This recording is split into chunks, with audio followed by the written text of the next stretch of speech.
anyway on the list. Agree.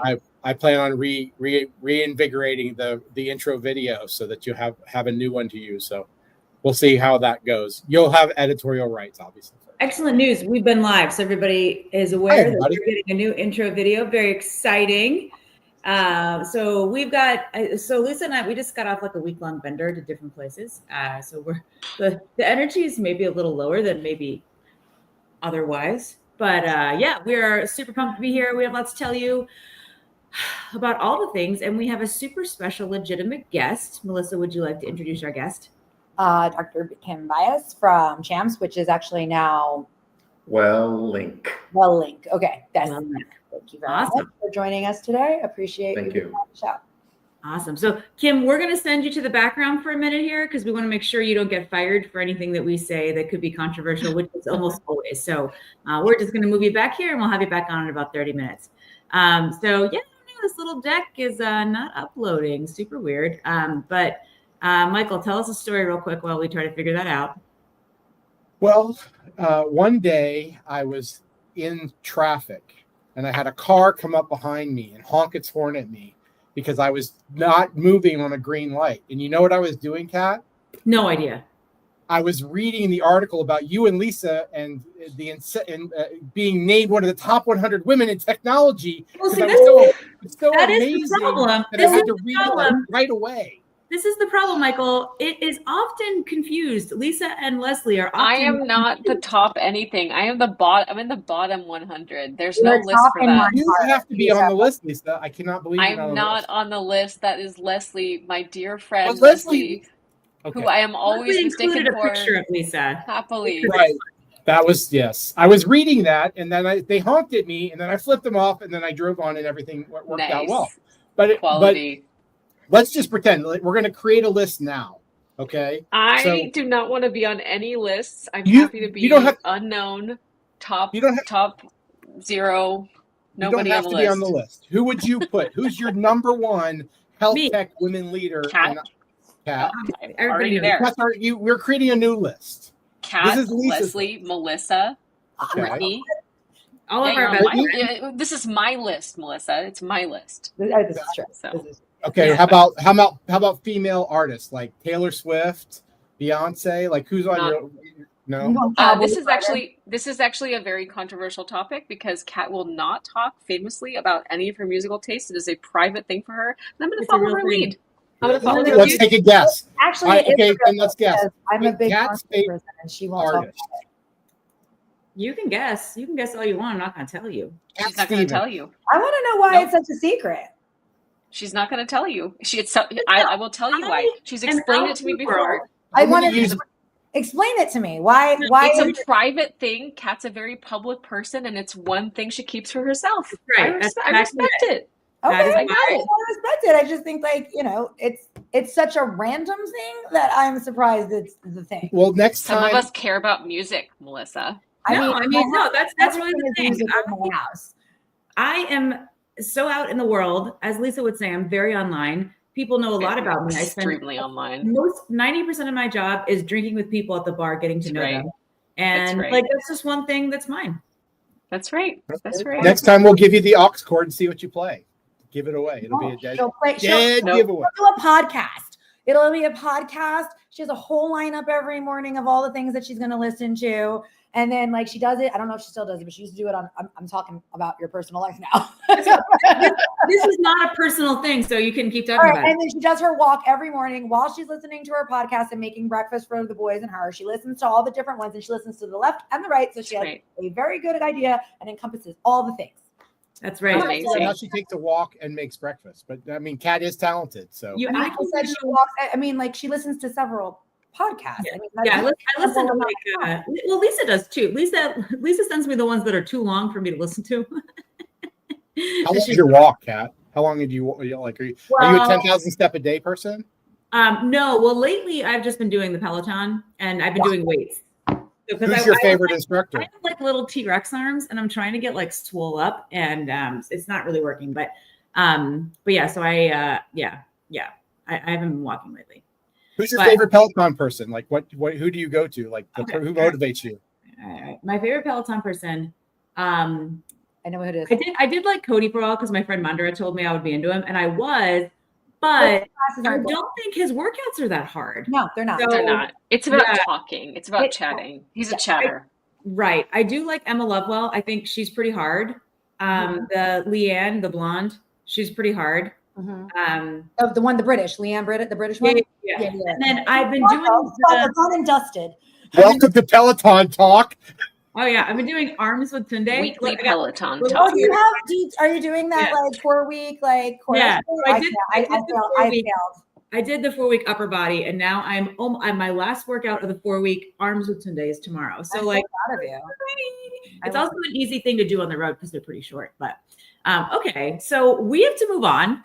Yes. Our deck did get uploaded. Peloton Talk is over. Yeah, Bye everybody. We're kicking them out. Whatever. Anyway, so yeah, Lisa and I we were doing a bender this week. Lisa, you were in DC all week, like since like Sunday or something. I was there since I left San Francisco on Saturday night for the red eye, which, as we know, we've discussed, there's different theories, and mine was you got to take the red eye to not waste an entire day.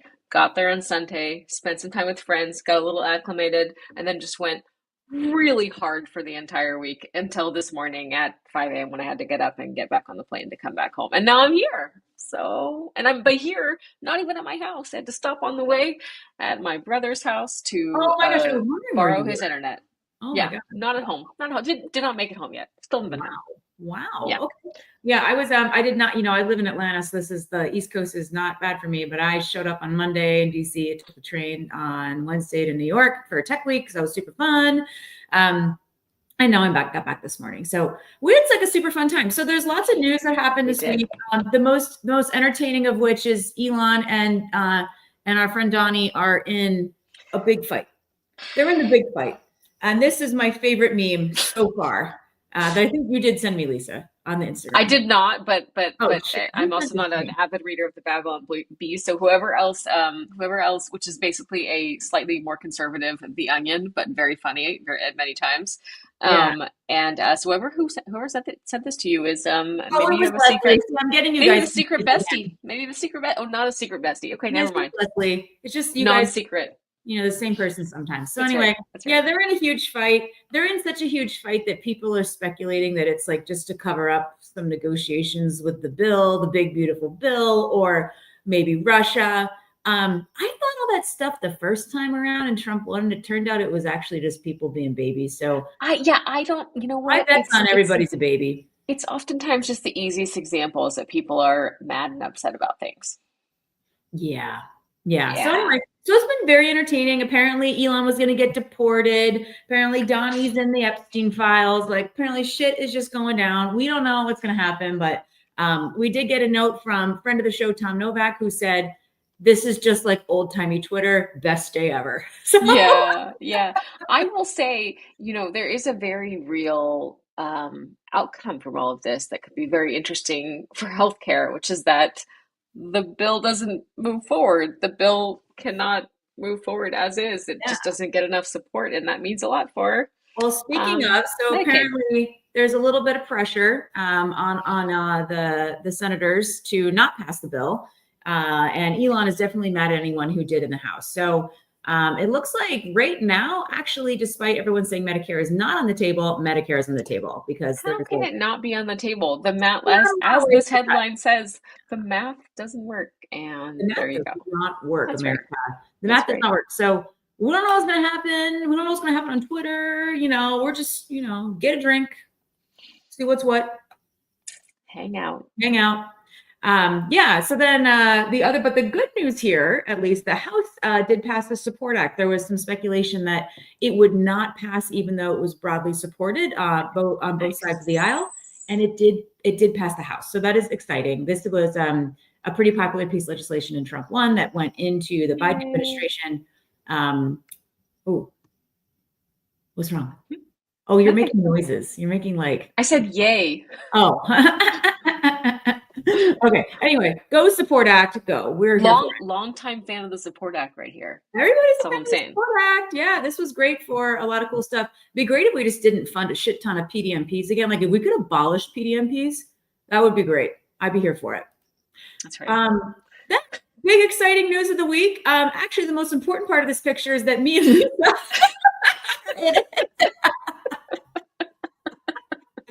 Here we are. What am I doing with my face there? Is We are the most two important women alive. Actually, I think Amy Gleason's the most Grim. woman alive, alive, actually. So we went. Lisa, tell everybody what we did. Don't tell what happened.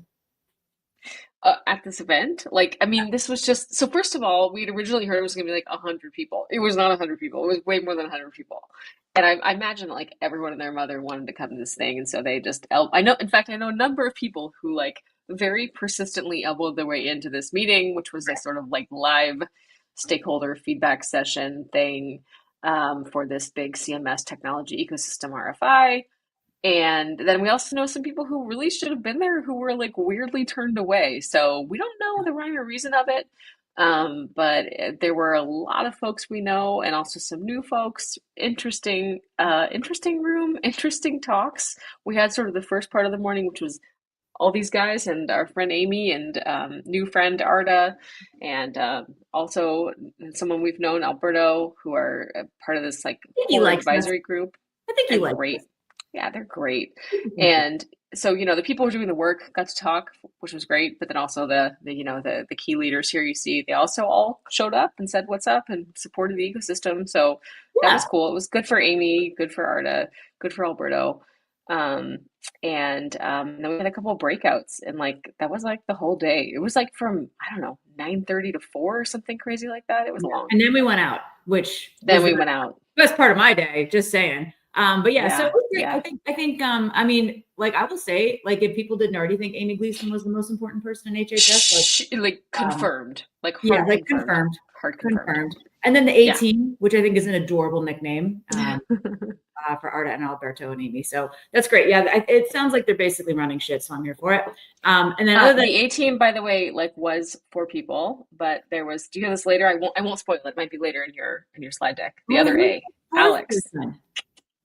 Oh, Alex. I actually don't have that in my deck because I just made it. Okay, America. We'll leave this photo up, which is the other 2 most important people at the meeting, me and Lisa.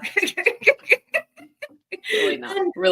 What's the news? Okay, so the A team was also used to be 4 people. Technically still is. Alex Muggy, Chief Health Informatics Officer of CMS. It was made public this week by various shadowy sources that Alex is actually leaving CMS and will be at Oracle. Yeah, like some other people. Alex. God bless the grief-free private. Congrats, what I say about Alex. That. Yeah, making some impact. But I will say, Alex did a lot of work for many, many years on one of the things that was announced at this session, which is CMS continuing to work, committing to deliver on the National Provider Directory. Which they've been working for a while. There you go. Yeah. Copied and pasted this off cms.gov. That's right. So they announced, Amy announced, I guess all of them kind of announced some, 5 different big initiatives, commitments, I would say. Commitments, yes. And one is, this big old provider directory, which Alex definitely was hustling on for a long time. So exciting for her that she gets to depart after this is a commitment. Super cool. Identity verification, totally cool. Expanding blue button, totally cool. I don't actually know anything about this CMS data at the point of care pilot, but I bet it's great. It's for value-based care. It's important for what Innovacer does for our friend Joe here, for Arcadia and Care Journey and others. This is important. This is getting data to providers that are in 2-sided risk models, which is cool. President Joe Mercado. We need more of that guy. Where has Joe been? Probably working. That's right. Weird. I know. Probably doing real work. Weird. And then the last piece here, which was definitely the most controversial on the internet, is that we had a lot of people talking about trusted data exchange equal TEFCA.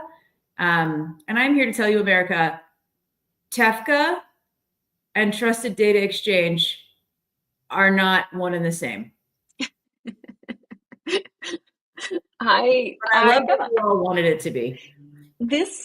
So I wrote this LinkedIn post about it, and it got a whole host of comments, a whole host of people who were big feelings about my comments. Yeah. And that was that this this specific, announcement or commitment from CMS was very much like a Rorschach test of like, see what you want to see.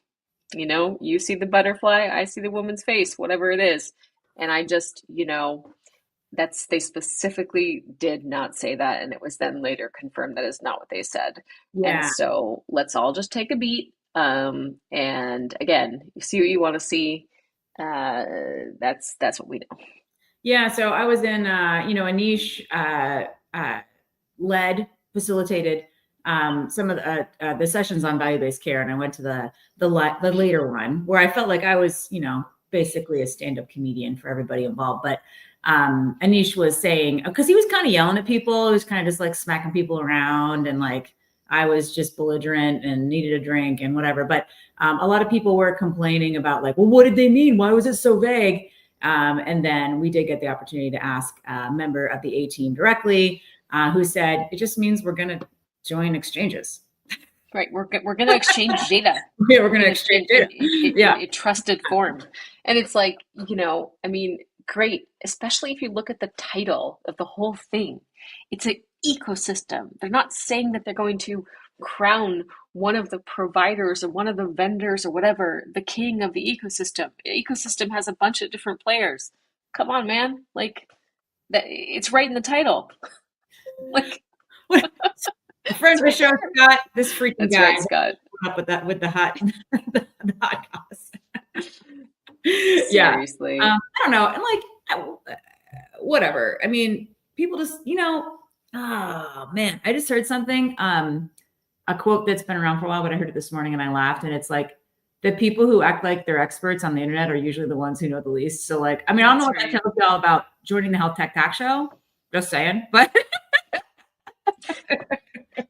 Loyal fans know that we make it up most of the time, so I think it checks out.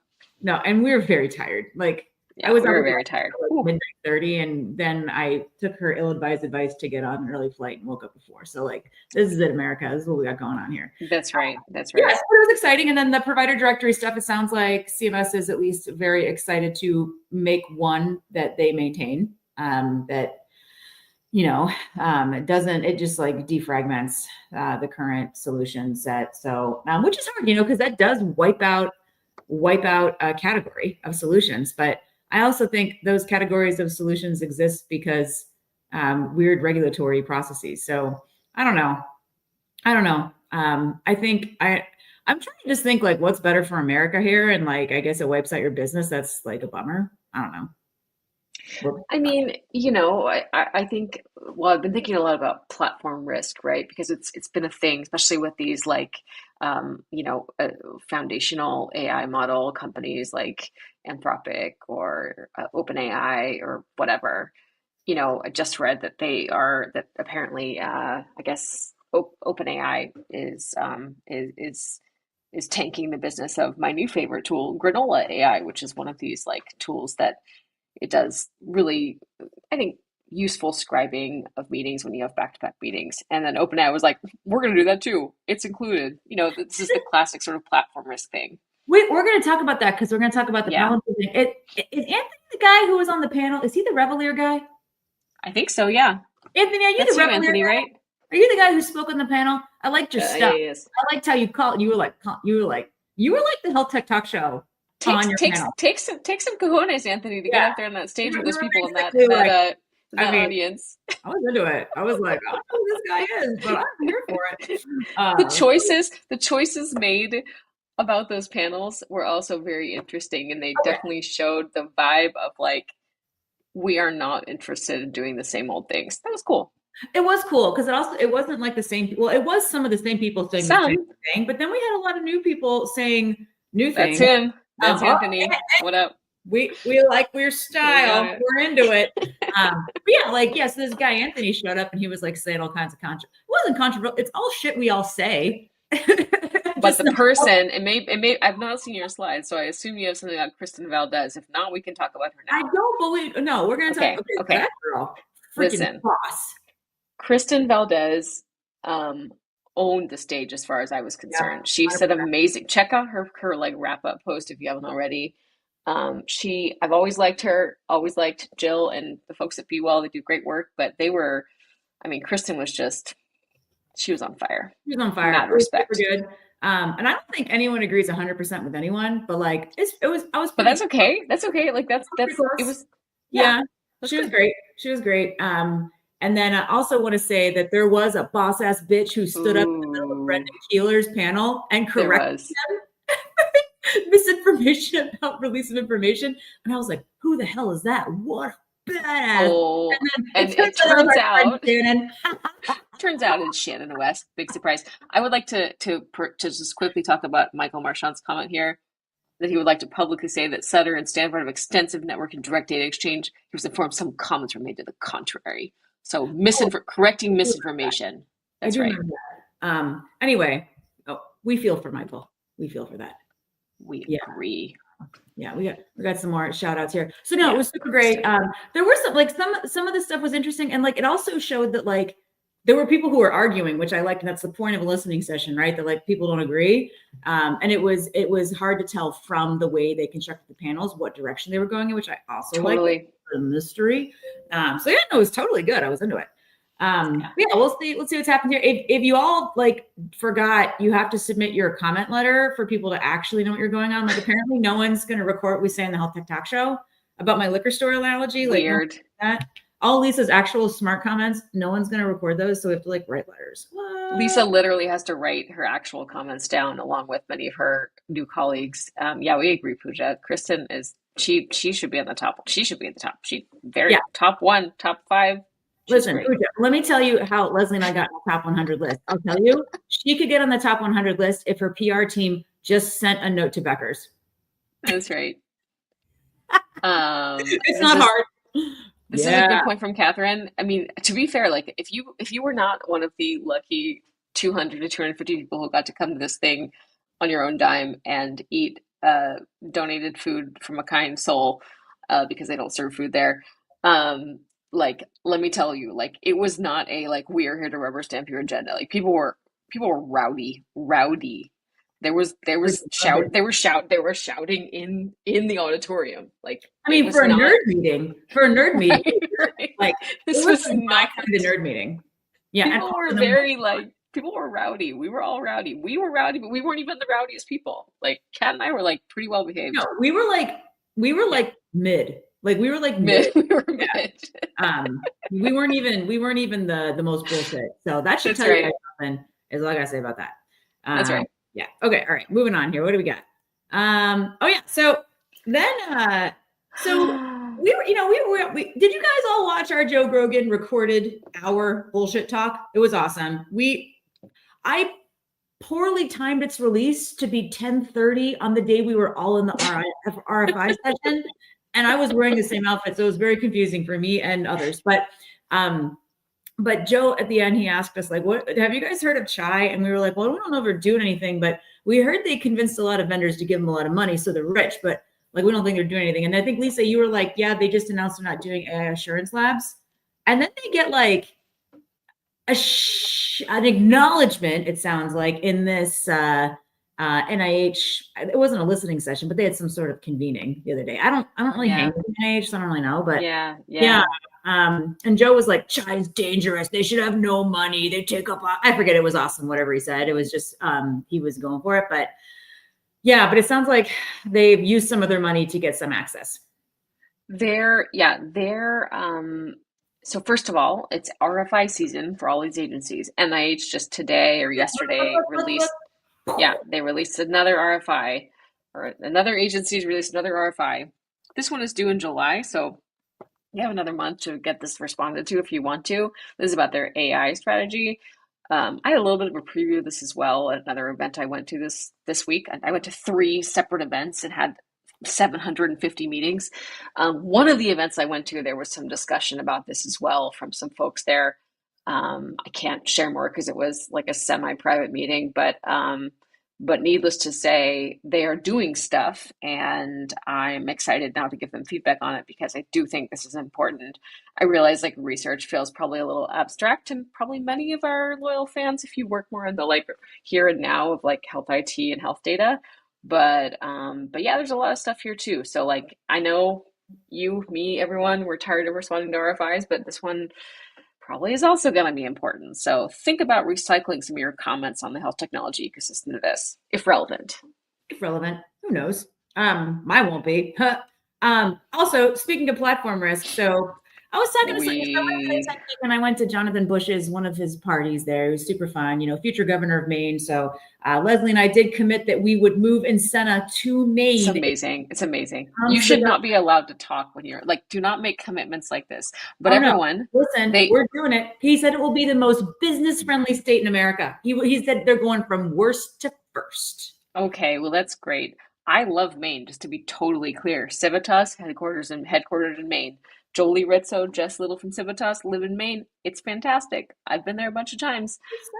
But you've just committed to move there, and Jonathan Bush is going to win. We shook his hand, and Leslie put it in her LinkedIn post. So basically, that's his commitment. Yeah, he said it's going to be the best. It's going to be the most business-friendly state in America. Lisa, just remember. Wait, go back for a second on Pooja's comment here. So yes, Chai they have a summit or a conference like today at Stanford, which I am not at, obviously. And you're right. They did this there was some reporting. I forget if it was on Stat or Political. We'll find it and share it somewhere, where they said like assurance labs are dead. Long live assurance labs. There's something confusing, and they're like, we're not doing assurance labs, but we are. So it's a little wishy-washy, Pooja, I would say. I mean, I'm kind of into the wishy-washy. Oops. Yeah, I don't know. The only thing that is a little weird is Michael's saying. I was just adding Michael's comment. Anyway, it's fine. He's smart, so that's meaningful. But the whole Chai thing. It is interesting that this administration is paying attention to them, because didn't a bunch of Republicans campaign to kick out all the feds out of Chai and not do what they wanted to do? I don't think that they're being. I don't know how much government involvement is there, but I think Chai is working with a lot of different vendors and they have a lot of members. Yeah. Yeah. To be clear, I don't really know those guys. I don't really hang out there, so I don't know. But I know that there's definitely some controversy around should this group be in charge of vetting AI platforms for health. Well, they're not, so it doesn't matter as much. Okay. Anyway, Palantir. Speaking of however, platform risk. So big however though about who's in charge of what. I mean, these guys are everywhere. I mean, Palantir's basically in charge, as far as I can tell. And if it's not Palantir, it's a Palantir startup, former Palantir employee startup that's running something. So like, good for them, whatever. But I was at Jonathan's thing, and someone came up to me and said, aren't you worried about Palantir and risks to health data leaks? And I was like, I mean, my shit's like, we're already out there. Like, everybody knows that. But the most exhausting conversation. Like, I promise you, for better or for worse, our data are everywhere, my friends. They're already out. It's there. And I also don't think fragmentation is the solution to privacy. Like I think that's like, well, this was a discussion we had. And in fact, friend of the show and our actual friend, Paul Wilder, made this really fantastic comment. Sorry, Paul, I'm going to betray your confidence at this private meeting about he was like, I don't know, man. It's like your data would you rather have your data be in 32 or 3,200 like different copies, or in one place? I don't know which one's riskier. You tell me.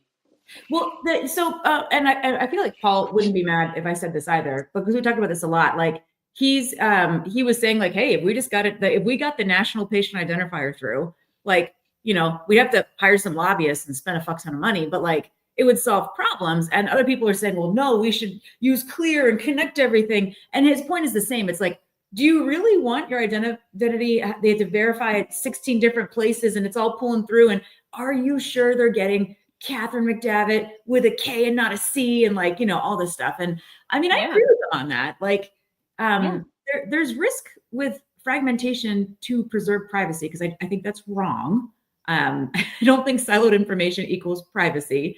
I just think it's more points of breach. But also the same thing goes here, right? Like Change Healthcare totally fucked America last year. Single platform type situation. So no perfect privacy and security. Everything has risks. If someone tells you if anyone says like the phrase zero trust architecture, just like walk away. Just walk away, because they do not know what they're talking about. everything has risk. If they sell, oh, it's fine because it's zero, no, stop it. Close the door, walk away. ID Me, who was put out as like one of these identity providers. I'm not actually attacking them specifically, but I'm saying they had a massive, massive breach, right? Like, again, everybody, like everything is risk. There's no, you cannot eliminate privacy and security risk. You cannot. Right. Agreed. The end. What I'll say about this is not a new contract with CDC. So it's already in use. Their Foundry product is already in use. Sure. I think FDA, NIH, and CDC. This has been a project that this started in the Biden administration, to be clear. This isn't Palantir CDC for fun, like, because they can. This is a project that's been in place for a long time. So I do think it's interesting that for whatever reason, someone decided to say it was a story.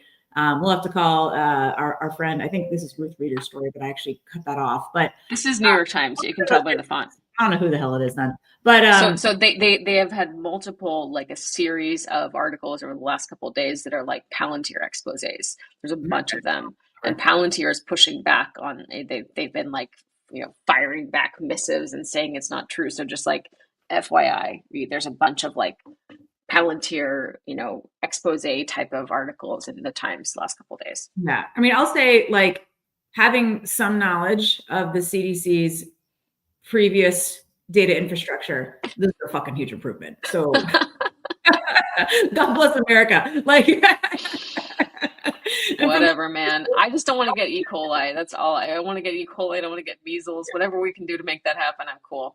Yeah. From what I understand, users of Palantir's product are very satisfied. So there's a difference between like corruption and a product just being good. And I don't know enough. I've never used Palantir's solutions to know which one it is, but my guess is that it might be good.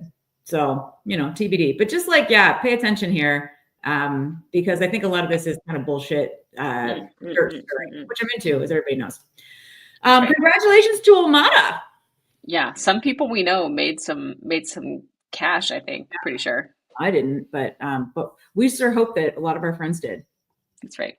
Yeah, that's great. Congratulations. And congratulations to Lucia, friend of the show. It's been a long road for Omada, and like more than a decade, I want to say. And so, long road, interesting exit, Hinge, Omada, there's been a couple others, but these are big ones that are, coming out in the world. Yeah.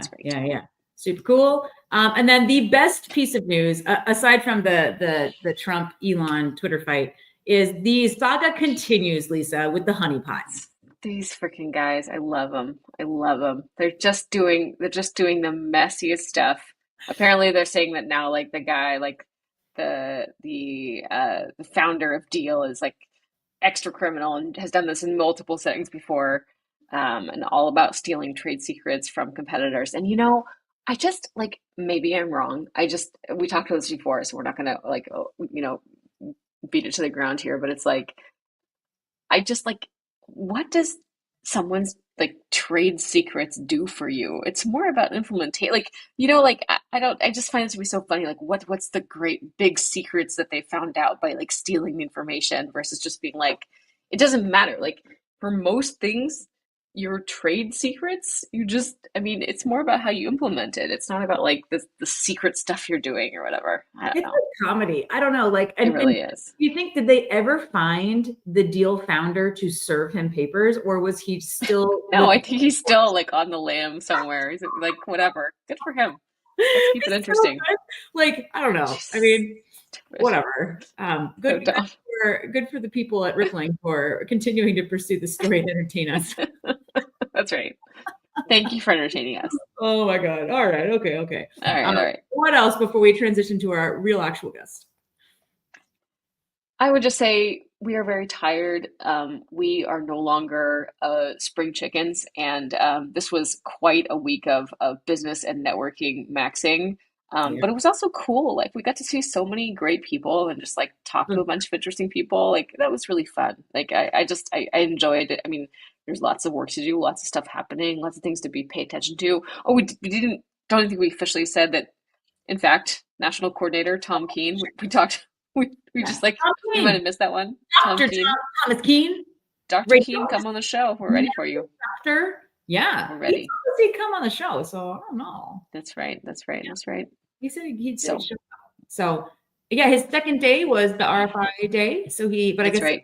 first day not in HR training. So he Mhm. gave a nice little speech, and seems like he's part of the Cool Kids Club. So yeah, congratulations. Yeah, congrats. We would really like to talk to you, and we're looking forward to hearing about what ONC is actually going to do in this new administration, how y'all are going to continue to work with CMS, who obviously are driving a lot of this stuff forward. Some questions we'd like to have answered. Yeah, we would like to know the thoughts. We would like to know. We would like to know the thoughts. Oh, and tomorrow I'm flying to Minneapolis for Academy Health annual research meeting. I hope everybody's coming to that because, you know, if you want to get in more nerd stuff, like just follow me. Actually, follow Lisa. Her stuff's way nerdier. Kat is speaking on, I want to say, the opening plenary session, opening keynote. Yeah, you know, it's like one of those which Big one deal. of these pieces doesn't belong type of No, situation. no, But, you know, no. obviously said yes anyway because I am often overconfident in my abilities and knowledge. Yeah, it's great. It's gonna be awesome. It'll be a good time. It'll be a good time. That's Okay, all right. Let's move over. I don't think we screwed anything up too badly here. Let's add Kim back in. Welcome back to your part of the show where you get to say whatever you want. Thank you. Yeah. So Kim, introduce yourself for real. Tell us what you work on. Tell us what Welllinks is. All the things. WellLink is 111-year-old organization based in Cleveland, Ohio. It originally started as the Cleveland Hospital Association, then became the Greater Cleveland Hospital Association, then became the Center for Health Affairs, and now WellLink. And in that 100-year 11 history, we developed the centralized accounting system for hospitals. We developed standardized CAN systems for production of food and supplies. We developed the innovation of actually creating the first group purchasing organization. Wow. And now, in a relationship with Amazon Web Services, we've created the first social determinants of health architecture. And in my role as Vice President of Community Engagement and Impact, my relationship is part and parcel of our work on health disparities and using technology and artificial intelligence to do a lot of root cause analysis. So rather than putting Band-Aids on cancer, we try to get to the root cause of health disparities and provide policymakers, executive directors, stakeholders, community residents, insights on the root cause. Got it. So get more specific, please. What are some of the give us an example, make that tangible. Like, what are some of the root causes that you're finding, and with what data and with what type of analysis? In our relationship with Amazon, there was a recognition that we needed a partnership that can address health disparities. And we went to them over an 18-month process and offered a whole bunch of issues to address: housing, transportation, food, climate change, etc. And you know what they chose for us as a test for the first thing that we had to start with? Firearm violence. Huh. So would you sign up to take on the Second Amendment as the easiest subject to tackle in the public? Well, my friend, I live in the Great Free South, so absolutely not. Okay, me neither. But she who has the gold rules, and the requirement was we had to start with firearm violence. So what we did was, to make it relevant for you, Lisa, is that we took, at the time we started, which was 2023, we took all of the deaths from firearms in Northeast Ohio, parsed it into zip codes, and decided to concentrate on Cleveland. And what we analyzed out of the 5 years worth of firearm deaths was that of those deaths, if you differentiated by age, if you differentiated by gender, and you further parsed it by melanation, and I'll introduce your audience to the concept that race is not a real thing, but melanation is a real thing. So we divided by melanation and found that individuals who are considered African Americans under the age of 35 that 70% of those deaths from guns were from suicides versus the national average of 50%. And of those firearm suicides, there were 3 consistent correlations in our data between those firearm suicides and those individuals. 1, housing insecurity. 2, lack of transportation. And 3, unemployment. The 2 make sense. Housing, okay, you can sort of understand that. Unemployment, you can understand that. But you kind of scratch your head and go, what has transportation got to do with it? Well, here's the interesting insight. When we looked at the 3 zip codes with the highest rates of firearm suicides, ranging from 65 to 12 years of age, there are over 850 individuals who work for a living, commuting from those 3 zip codes to the Amazon fulfillment centers, and it took an average of 4 hours of commute time. Wow. So if you want a job, if you have a job, and you don't have reliable transportation, you rely on public transportation. So if it takes a bus to the train to another bus, and then a shuttle or walk to your fulfillment center job, transportation is a big issue when you live in Cleveland. So what we took was those insights and took them to the public, policymakers, and I don't know if you are familiar with the concept of county-based mental health substance use organizations. Yeah. Yep. But in Cuyahoga County, they took the data and said, okay, in those 2 out of the 3 zip codes, we're going to do a pilot where we get 911 calls. We're going to deploy a social worker with law enforcement, because the reliance on law enforcement to deal with behavioral health and domestic violence and all those other calls is basically using an atom bomb to take care of a splinter, right? So to not overly react and to have trained individuals that can de-escalate as well as get to personalities and personal issues. This experiment has been 1 year in the process, and we're gathering data, and we'll be able to tell you what happened. In addition, the mental health organization also deployed, through grassroots organizations, suicide prevention education in those high schools in those 2 out of 3 zip codes for the sake of dealing with suicidal ideation, conflict, behavioral health issues. And again, we're collecting data to see what happened. So that is how to contextualize the use of data to drive policies and programs, Lisa, Kat, that I think illustrates the power of technology and data. So how about closing the loop? I mean, there are multiple types of integrated technology and data systems that can also move to electronically closing the loop, either closing care gaps or closing the loop to referrals for certain things. Is that what's happening today? Is that a plan for the future, or how are you thinking about this? Irrelevant. If you look at the 400 years of history in the United States from 1619 to today, closing the loops and addressing care management, care coordination is not going to solve health disparities. Sure, but if you identify them with the data and the work that you're doing, then don't you want to actually Irrelevant. make sure that something happens? Irrelevant. Okay.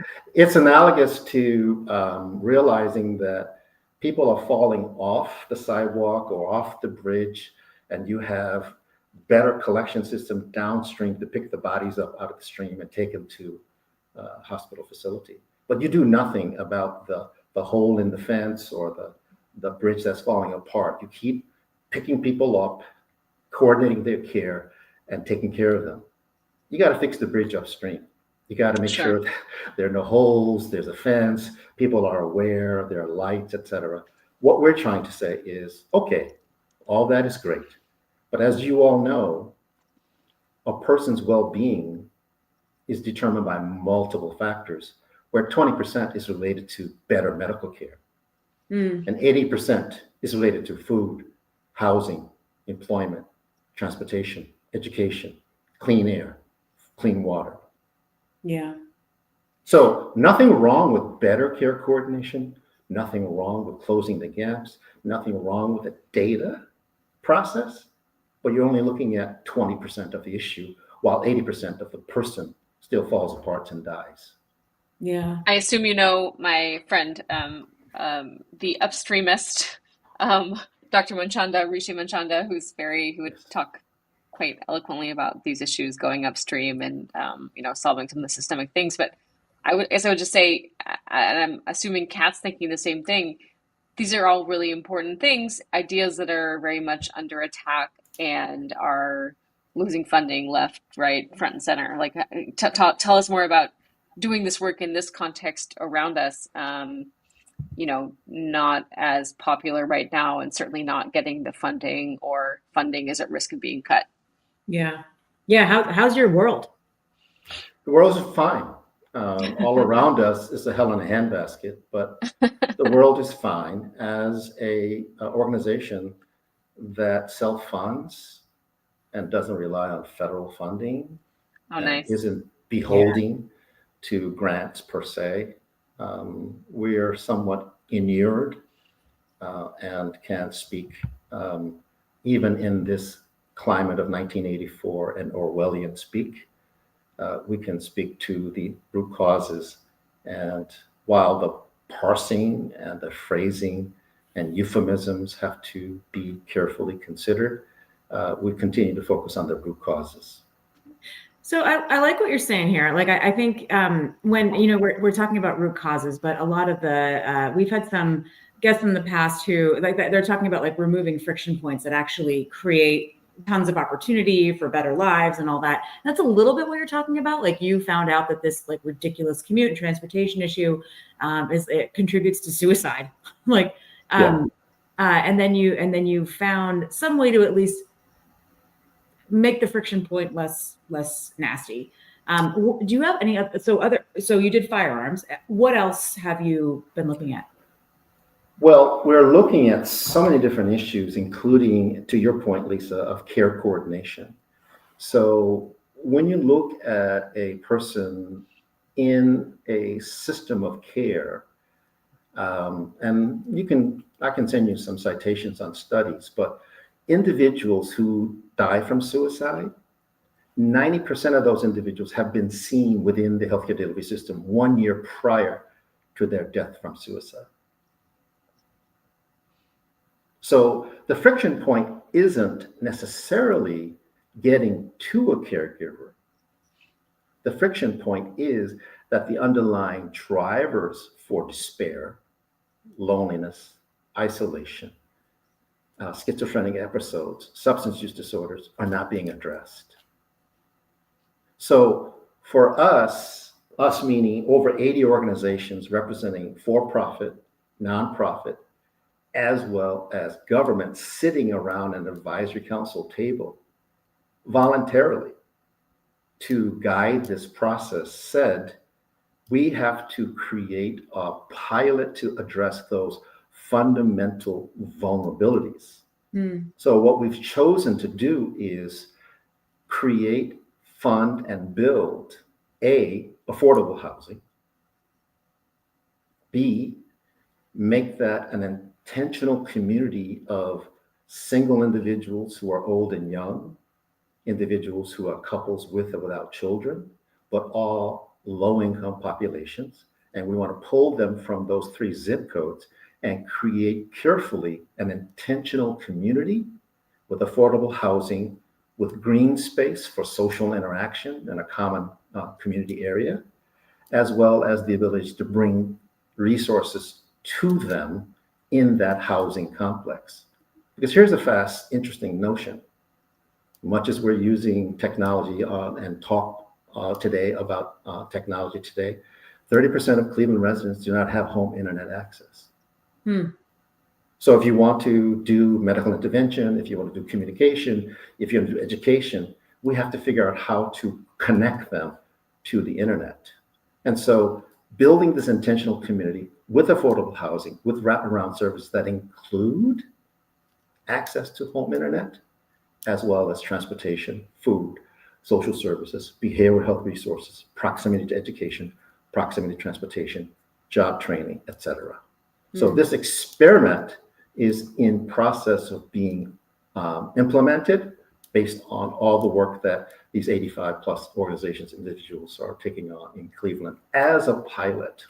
And this intergenerational housing concept exists in Portland, Chicago, it exists in Europe, Australia, Japan, but those are pretty much homogeneous populations of middle to upper middle populations, not of individuals from poverty. And another factoid, over 52% of Cleveland children live below the federal poverty guideline. Wow.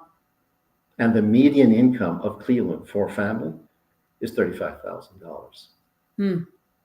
So the ecosystem isn't necessarily going to be harmed by better care coordination, but the ultimate root causes have to be addressed to provide resources for the population to be able to not only survive, but thrive. So this experiment, this pilot of an intentional community that addresses housing, transportation, and employment becomes the effort to address root causes in an intentional way. So some of the, what I kind of do for a living is like the science of changing people's minds, aka persuasion. And I've been doing a lot right now with just public health professionals, right? Trying to help them change how they communicate, because facts aren't enough. Like that is actually proven over and over. Facts aren't enough. Getting data out there isn't enough. You have to package it up in a way that persuades and gets people to act. Sure. So, the pilots, right? You're going to have outcomes there. It sounds like you are pretty positive. Like there's going to be some substantial positive outcomes here. How do you plan to change other people's minds to implement this across the country when, we're all watching Elon and Trump on Twitter, right? Like what's the plan? Because it sounds like honestly a low cost, higher value approach. That population will continue, those trends will continue, and I don't care. To borrow a phrase from one of our previous regimes, I'm going to work with Coalition of the Willing. I can't talk about the population, Lisa or Kat, but I can talk about people who care and people who are committed to these principles and values. It may not be 49%. It may not even be 51%, but all I need is one. Because when you're trying to sell your house, you don't need to know what the housing market is. All you need is one person to buy your house. So That's all right. I'm saying is I will work with those who care, who are committed, who are smart, who have the resources, and who have the commitment of the community to do something. So that's what we're going to do. We're going to work with those who want to do it. And trust me, it will never be 100%. It never is. It may not even be 20%, but I don't care. I just need one person. Yeah, that's what I'm fucking talking about. But nice. So well, help me. So Coalition Willing, totally get it. It sounds like you're very focused on Cleveland, Northeast Ohio. Yes. Am I getting that kind of correctly? Yes and no. Yes and no. So this is a platform that's global. So we have partnerships with NOAA, WHO. We have relationships with Stanford, Harvard. We have relationships with Eritrea. We have relationships with Australia. So no, Cleveland, much like the innovation of 111 years of our innovation, we happen to be located in Cleveland for this work of innovation. But as long as we have the ability to connect to the internet, pull down the data from anywhere in the world, we can do that. And we have the ability to work with partners all over the world. And we are. So we're working to address not only firearm violence, and the 3 social vulnerabilities that I mentioned, where we're also addressing readmissions for asthma. Because as you know, CMS does not pay for readmissions within 30 days of discharge.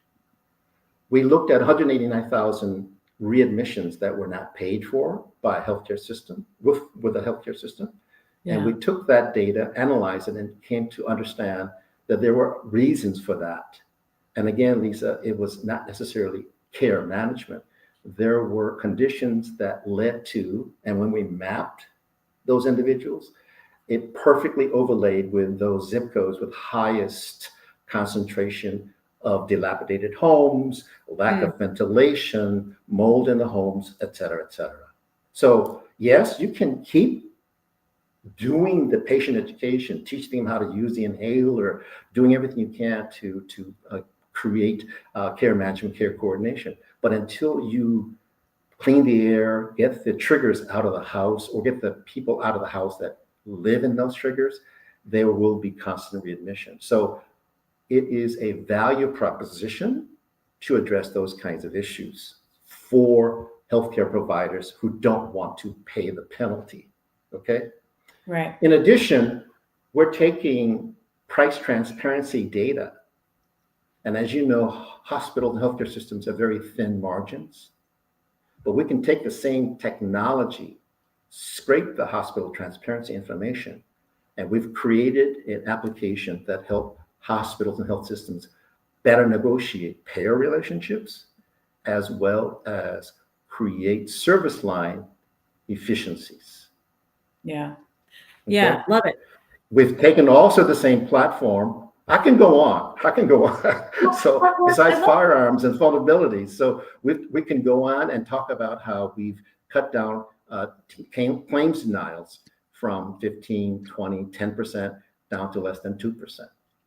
Yeah. And claims denials is revenue in the pocket that then hospital healthcare systems can do something to take care of people, pay people, et cetera. So yes, the platform is powerful, is agnostic, and data is data.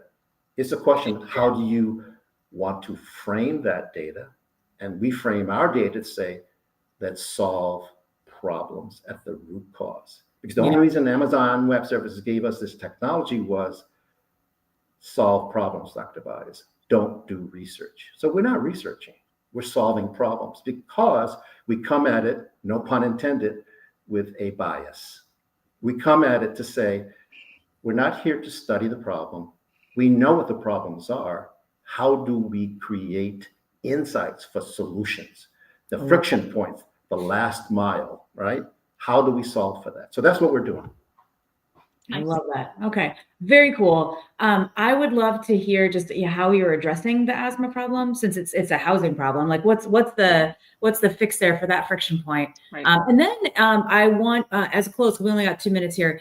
It sounds like this is something that many of our millions of loyal fans would be interested in doing. So how can they participate with you all at WellLink? If we could close out. Just call me. Just call you. Just give you a call. Yeah. Love it. Yep. We'll put your phone number on the internet. Don't worry. I'm sure. Okay. Yeah. Put it in LinkedIn comments. And we're working with hospice because they cover 9 counties. And in the United States, most hospice patients are only in hospice for less than a week. In Europe, it's mostly 6 months. Why does that matter? If you're in hospice, you have better quality of life as long as you live. You actually live longer in hospice. And if CMS is listening, it actually saves money when you're in a hospice program. So better quality of life, longer life, and less cost. So we're working with hospice to look at their 10 years of data, parse it, analyze it, do the analytics, and try to help them figure out how to get more people to buy into hospice. Not because it isn't doing a good job, but because we, America, does not want to talk about, this may be a surprise. It's a spoiler. We're all going to die. It's a spoiler. I'm sorry to tell you. Yeah. So the question is, do you want a good death or do you want a bad, expensive, painful, short life? Right. So the platform, the work we're doing is very interesting. For me, it's very exciting at this stage and age of life. So come on in. The water's fine. Love it. Nice. Very Nice. cool. This is very cool, the work you're doing. Super interesting Thanks. stuff. Yeah, when you start cooking up more stuff, give us a shout. We'd love to hear more about what you're doing. And yeah, we'll post your phone number or whatever, and everybody can call you. Very cool stuff. Thank you, And Pat. thank Thank you you, for Lisa. joining us. And goodbye, loyal fans. We will not see you next week.